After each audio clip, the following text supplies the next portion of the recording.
We're nearing the end of the class. I think best we can tell there's about 2 more classes and 1 more lesson. So I believe that's going to work out fine. We're on page 30. We're on page 30 in the handout. Page 30. We started on it Wednesday night. I'm going to take about 5 minutes and go back and review some word here. And then we'll finish up with lesson 10 today, Lord willing. And then next Sunday is the children's review. Wednesday night is singing. Is that right? So, pardon? This is Wednesday. This Wednesday is the singing. Next Sunday is the review. So a week from this Wednesday we'll start on 11, page 33, and then we'll finish that up. So it's going to work out pretty well. I was hoping to have another week or 2, but that's okay. We'll make it work. Love bears all things. Love believes all things. Love hopes all things. Love endures all things. 1 Corinthians 13 and verse 7. Now let me ask a question. Do you think love is a cafeteria line? Where you...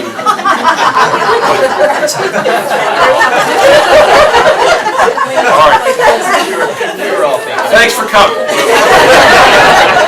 Well, I don't know who said that. It's probably just as well I don't. Love is not a cafeteria line where we pick and choose the fried food and the dessert, and we let all the broccoli and all the other things go. The Lord said, now, first of all, who was doing that, actually, in the first 12 chapters? The Corinthians were doing that. The Corinthians were doing that. They were picking and choosing the best spiritual gifts. They were, they had their cliques. They were abusing the Lord's Supper. They were doing all of these things. And Paul, after about 12 chapters of that, so that's enough of that nonsense. He's going to tie all of this up in a pretty bow and say, now this is what agape love means. Love bears all things. Love believes all things. Love endures all things. It's not a cafeteria line. You take the easy with the tough. We see that in our marriages. We see that at church at times. We see that in the families. You know, everything is not. There are issues, but agape love says that you'll get through that. And remember, we were talking Wednesday. All things in the original Greek is from the Greek word pan, P-A-N, pan. It's where we get our word pantheism. God is all things. The pantry. Most of our houses have a pantry where we store what? All things.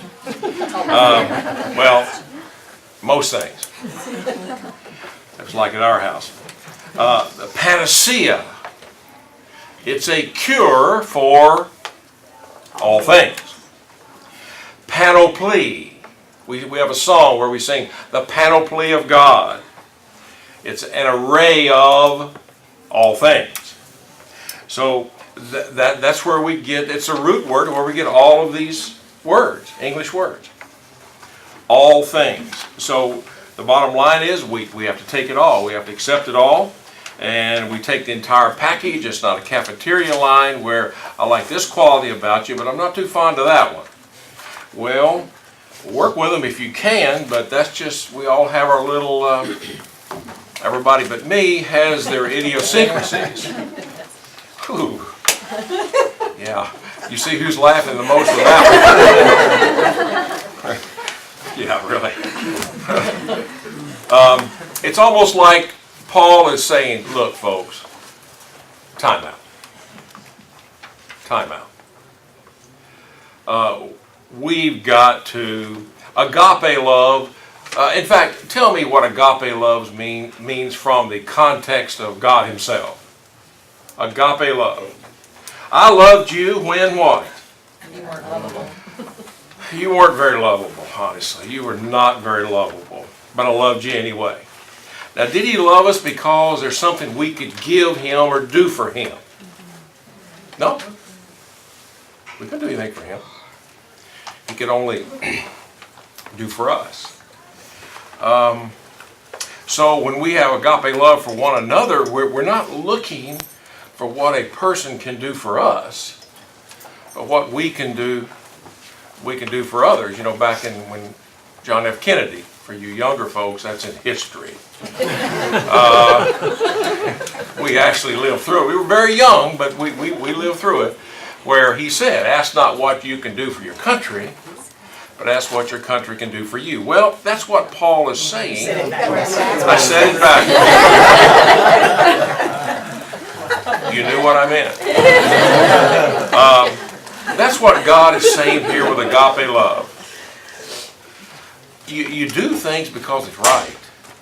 And you do things not expecting anything in return. But you do it anyway, in spite of people's faults, and so on. Questions or comments before we... Yes, ma'am. In my own experience, even if you just try and love that way, it brings people to Christ. And isn't that the whole point of everything? Okay, it is, isn't it? That's a great point. People see our examples, don't they? Now, they may not agree with it, and in fact, the world oftentimes doesn't. But when things get rough, who do they usually go to first? Their drinking buddies? They're running? No. When things get rough, they usually come to you. Because life's going to get rough with you at some point. If it hasn't already. It's coming.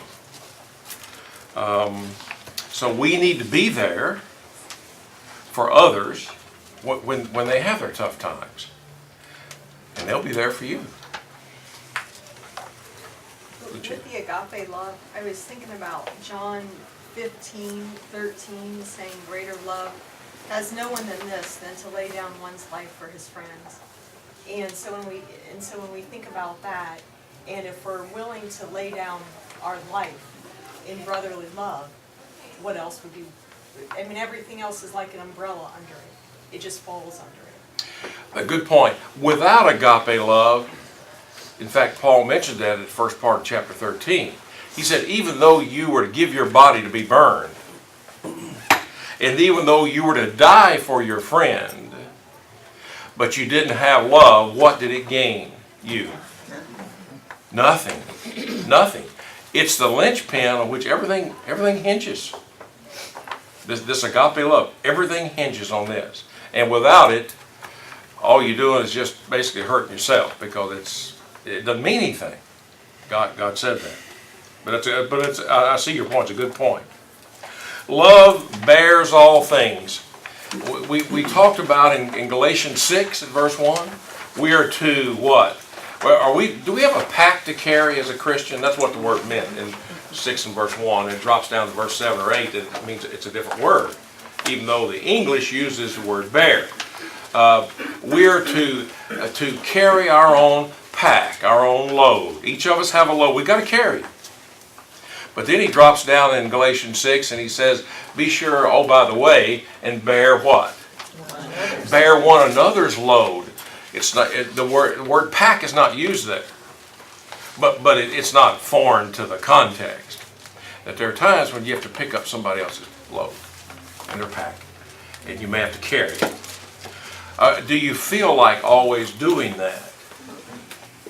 No. No. The Lord never said everything you do is now going to be easy and pleasant. Just the opposite. Oftentimes you don't want to do that. I don't feel like that. It's Wednesday night. People come home from work, and I'm coming to you. Or you come home from work, it's cold, and all you want to do is sit down in the easy chair and get or those of you that work, and now, what we all have, get a blanket and watch Pole Dark or something. But what do? What should you do? If you can. Sometimes you're sick and you got obligation. I get that. You get in the car, you drive 30 minutes, and then after you leave on Wednesday night, how do you always feel, by the way? Better. So much better. Oh, I just didn't feel like doing that tonight. And you go home refreshed. I feel better. So it's not always pleasant, but you do it. Now, Beverly. I was reading something that it says, they say the stronger of what we believe in is measured by how much we are willing to suffer. That's a good point. I think that's true. Because no, it's a good point. That the stronger our belief, the more we're willing to suffer when necessary. Do you think that's true? I think it is true. I think it is true. Because when it gets tough out there, what do a lot of people do? I'm giving up, by the way. I quit. This is too much. Well, they had their faith was weak. Okay, Lydia and then Lisa. As far as bearing one other's burdens, like Gary and I, we both suffer. We don't always feel like bearing one another's burdens, but we have to keep our marriage strong. You do, don't you? Both suffering. There are times when he picks your burden up. And there are times when you pick his up. That's the way it works. I was just going to share what Beverly said, that there's some visitors here, but that's the whole 747 rule. It's when you realize how much has been given to you and done for you. It does build you up, and you know you need to share that. You want to open up to other people or bear their burdens or whatever needs to be done.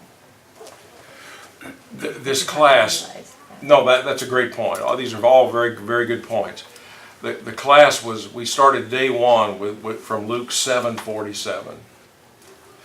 And we call it, and I'm sure I know I got that from somewhere else. I'm not that smart to come up with that stuff.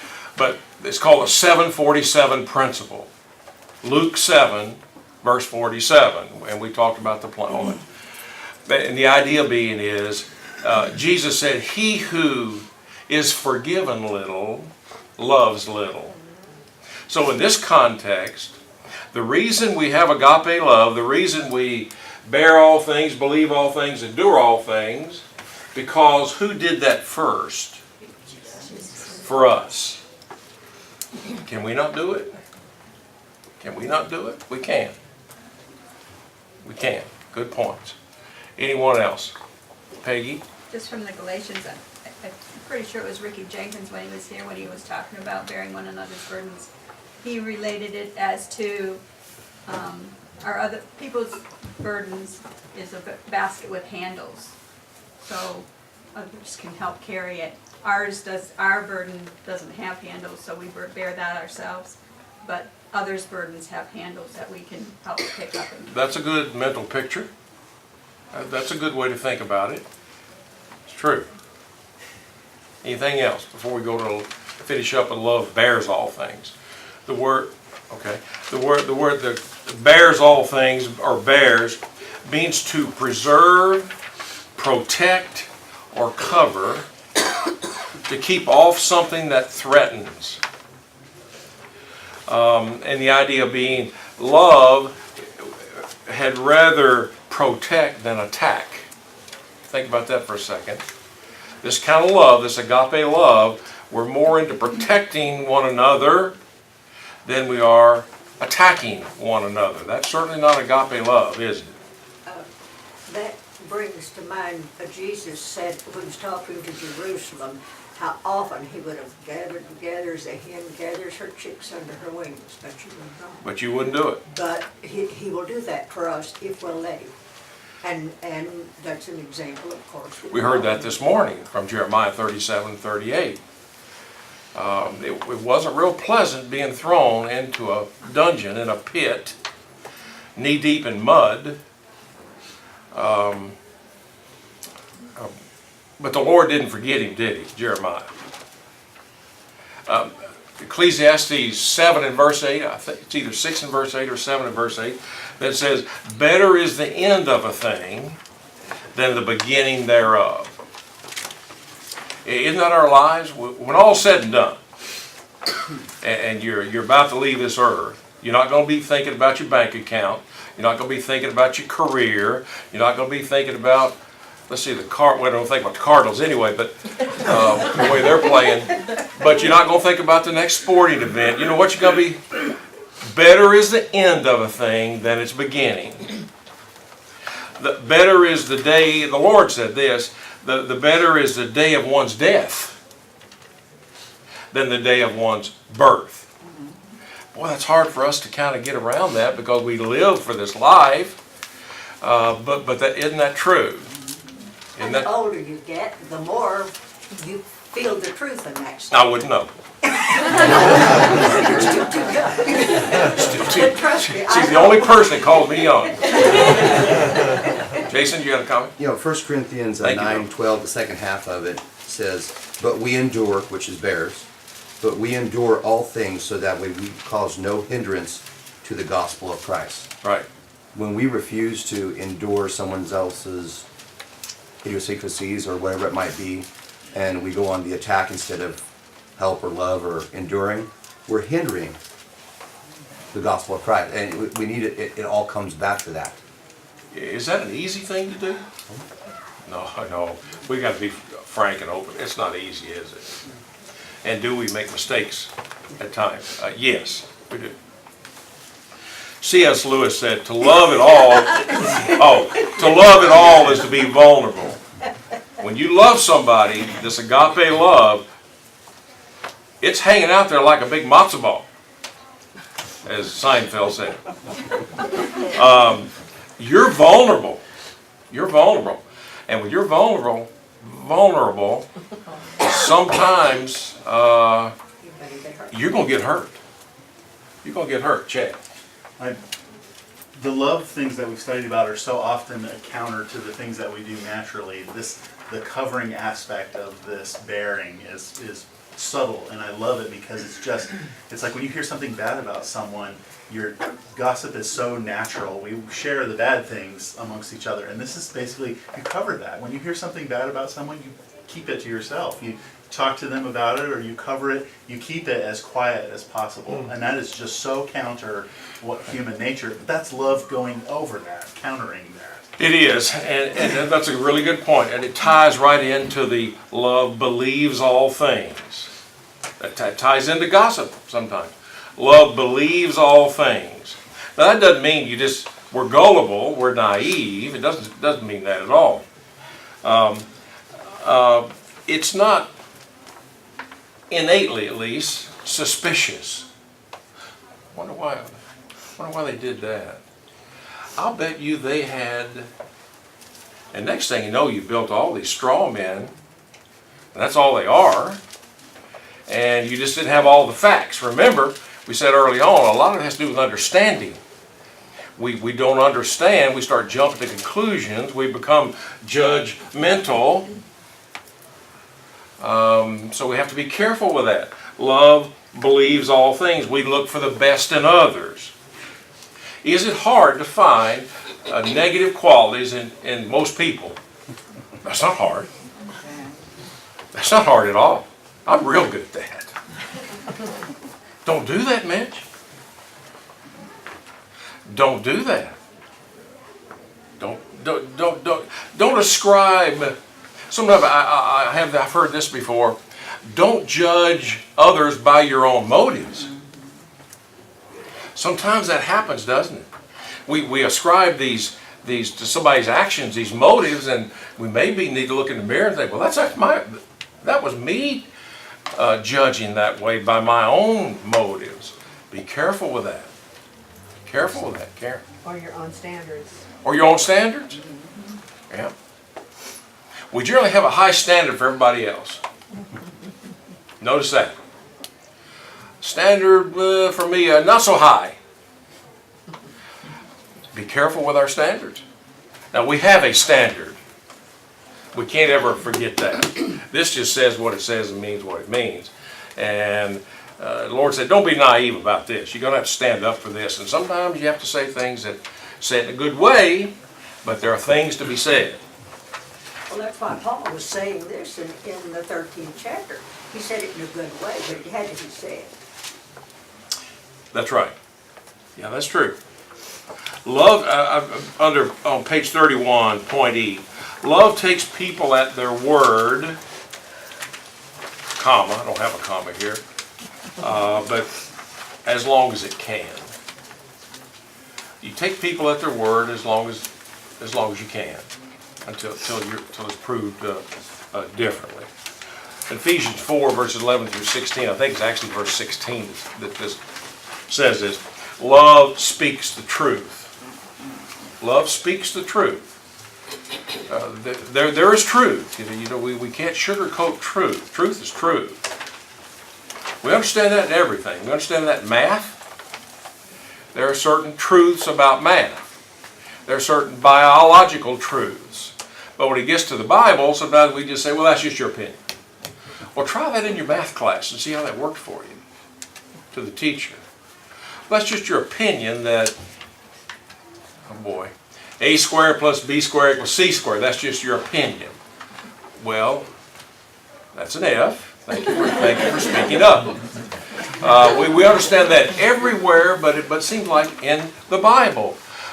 How many ways is there to interpret 1 and 2 syllable words? Not very many. The Lord wrote this on about a 6th or 7th grade level, so we could all understand it. He could have written a PhD thesis. None of us could have got it. Could have. He does it so he wrote it so we can understand it. So then we say, well, that's just your opinion. Well, how do you interpret a 1-syllable word? It means what it means, right? So it bears all things. Yes, that's true, but it doesn't bear false teaching. But even then, you have to say it in the right way, don't you? You do. I've used this before, but he's dead now. But Ken Leach used to say, when talking about this kind of thing, you're going to hell. Did you want to have a Bible study? I don't think so. I mean, that's an extreme. I get it. And he used it as an illustration. But there are ways to say things. To get a Bible study, and certainly that's not the way to say it. That's not the way to say it. Yes, ma'am. I just wanted to, when you're talking about that, my grandmother, my dad's mother, was, she was raised a Free Will Baptist. I didn't know that she ever went to church, but we used to go to Casa Grande at least twice a month. And we would always go early enough, so we would go to church and we would take her with us. And she always went. And she was starting to lean toward the truth and understanding it. Unfortunately, maybe, the preacher went to visit her one day and told her that the Baptists were wrong, they were going to hell. She never stepped foot inside the church building again, ever. And he just used the wrong words. Do words make a difference? Yes, they do. Proverbs 25:11. They really do. They really do. We had a friend, he's dead now, he's a preacher down in Lubbock, Texas. And he could tell you that you're ugly. And you'd give him a hug. He had this way about him that you wanted to listen to what he had to say. And there are others who could tell you good morning, and you want to, what's their problem? It's in the tone, it's in inflection, it's the choice of the words, it's all these things at the same time keeping to the truth. There are lessons for that, aren't there? There really are. Anything else before we go to love hopes all things? Chad, you're going to have to say something. Just if you need to say something, I'm not trying to overlook it. Love hopes all things.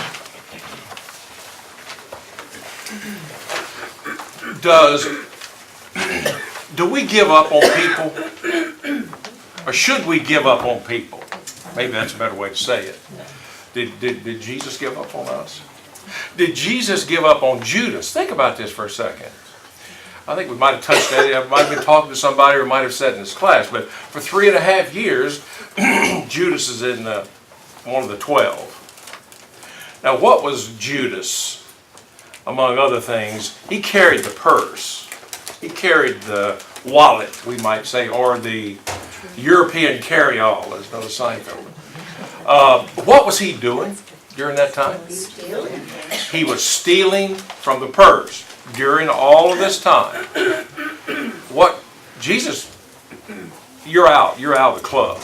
He didn't say that, did he? He kept hanging in and hanging in, even to the night of his betrayal. Remember that? Judas is there. Judas knows what he's going to do. The Lord knows what he's going to do. And he washed his feet. He still washed his feet, didn't he? He didn't give up on him. Sometimes we write people off. I give up. Jesus didn't.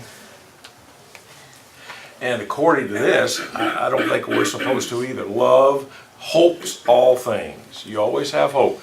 As long as you're breathing, there's hope. So I'm going to turn to 2 Peter 3 and verse 9.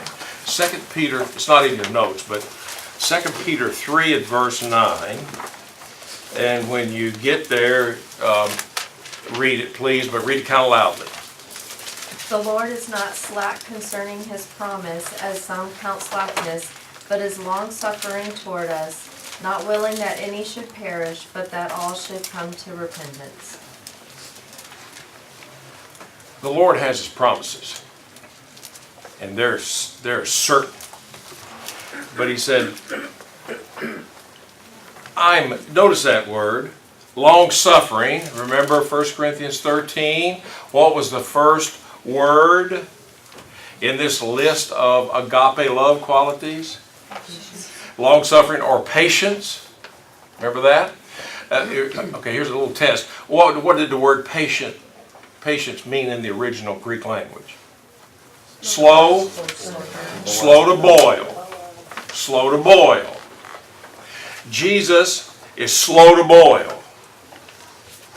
He's long-suffering, not willing that any should perish. That's why we hope all things. That's why he wrote, what Peter wrote, 2 Peter 3 and verse 9. Why Paul wrote this, not willing that any should perish. Why are we to be patient? Because there's hope as long as we're breathing.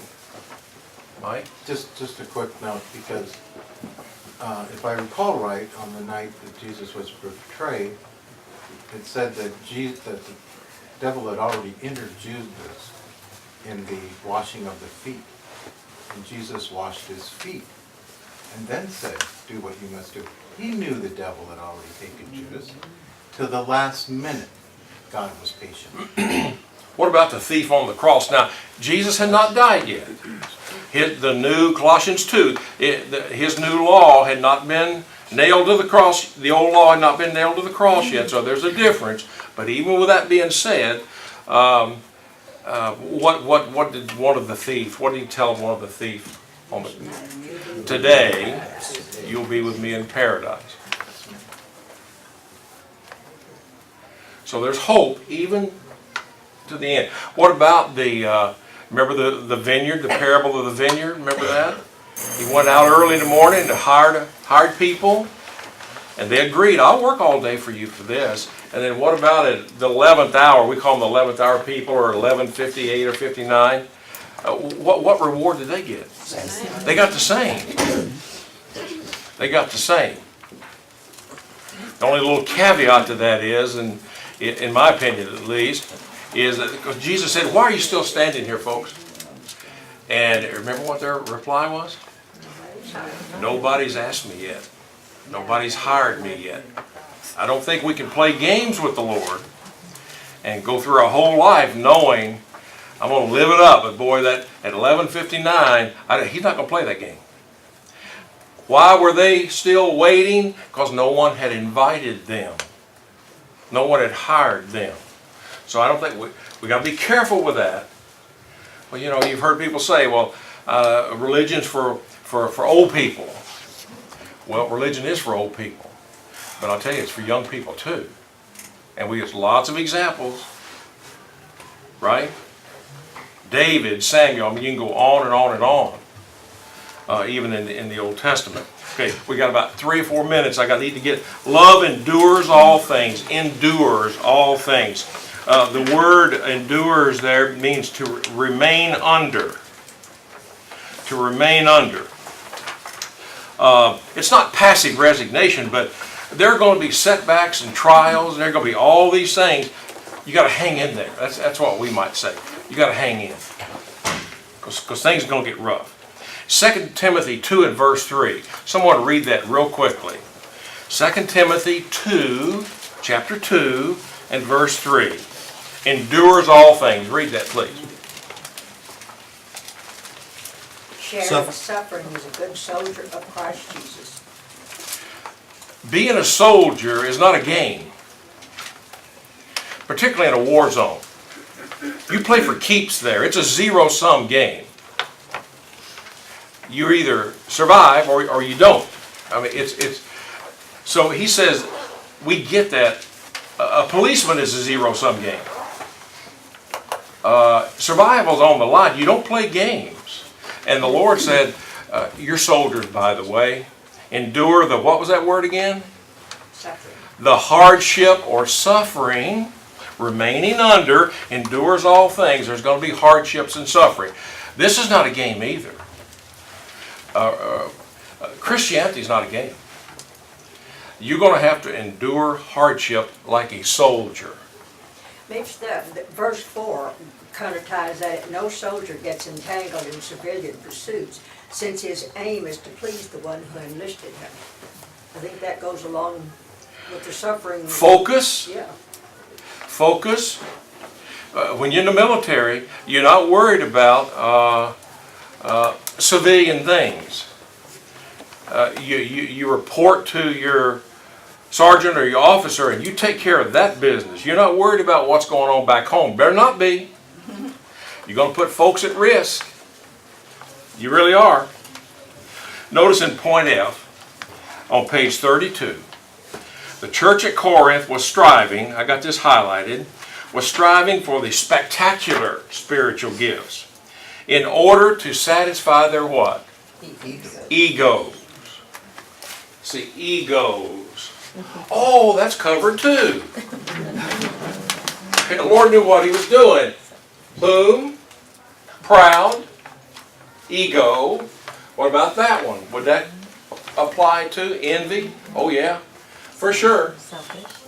Oh, big time. We got an asterisk by selfish. That's at the root of almost all of them. Selfish.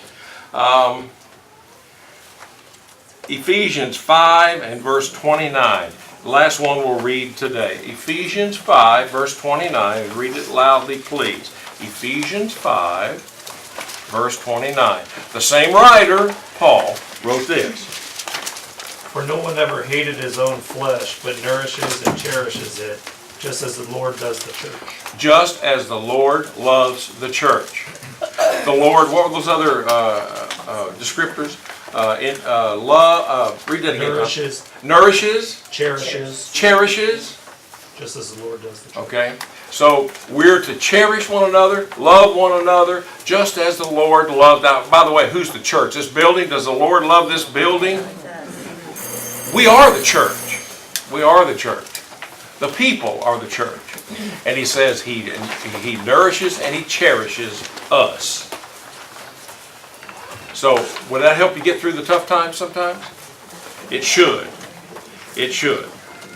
And then the last one, no Christian who really loves is inferior to anyone or anything. That's a fact. Maybe you are the big toe in the body, or maybe you're a beautiful eye. Well, good for you. We're all, no one is inferior to any other. Use your talents, right? Use your talents. And the toe is just as important as the hearing or the eye. That's what the Lord Himself said. Oh, by the way, what's the reward? Now, if you got an eye, if you're pretty, you got an eye, you look good, smell good. What about, where are you going at the end? You get a bigger mansion. Oh, okay. So the toll people don't get a shack, right? So we all get the same reward. We all get the same reward. Well, and how long will you remember all of your hardships? And some, let's face it now, some of you go through a lot more than I've had to go through. Same reward. How long will you remember that, you think, after the Lord comes back or after you die? Probably 2 seconds. I'm not even sure you'd even... That's in the past. It's all gone. You're not going to remember any of that. Awesome. Thank you. Thank you.